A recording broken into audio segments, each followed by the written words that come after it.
they tell you that he loves you or he's going to do something for you, that's all lies.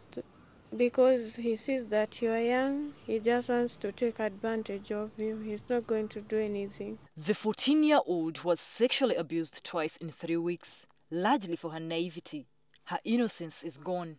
He started removing my clothes, very angry. When he finished, he just opened the door and told me to wear my clothes and go.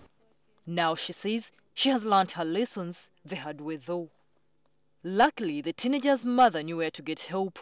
After leaving the police station where her daughter's first defiler was held, she was referred to the hospital. They gave me white drugs and yellow. They told my mom that some were to prevent pregnancy, others AIDS. You have been sexually abused. Your spouse beat you up. You've been subjected to sexual and gender-based violence. Do you stay home and suffer in silence? It is not wise to do so. You need services, be it medical or legal. But many victims don't know where to go for such services.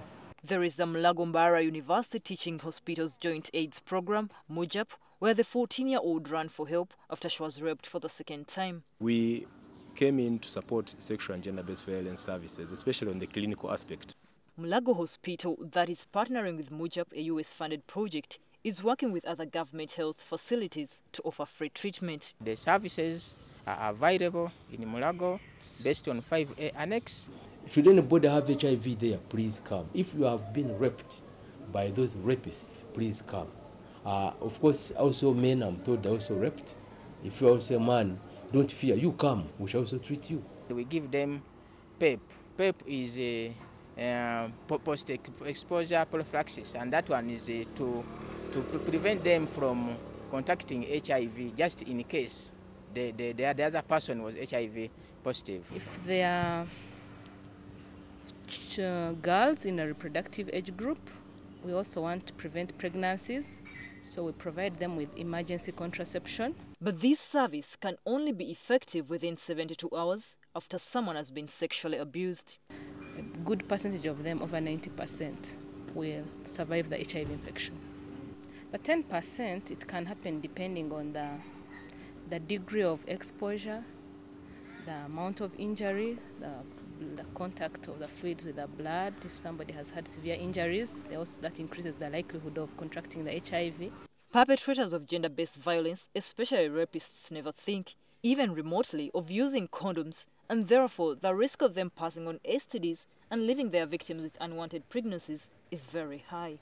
Some people may still think that it is not proper to go to police station, and they normally go to the LCs.